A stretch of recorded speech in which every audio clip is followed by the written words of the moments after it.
সম্মানিত মিছিলকারী ভাইরা, আমাদের পরিবারকে আমরা সেই কথা বলে আমি আমার সংক্ষিপ্ত বক্তব্য শেষ করছি। আল্লাহ হাফেজ।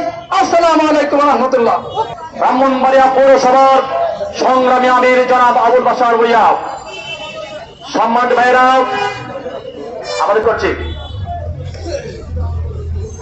সম্মানিত ভাইরা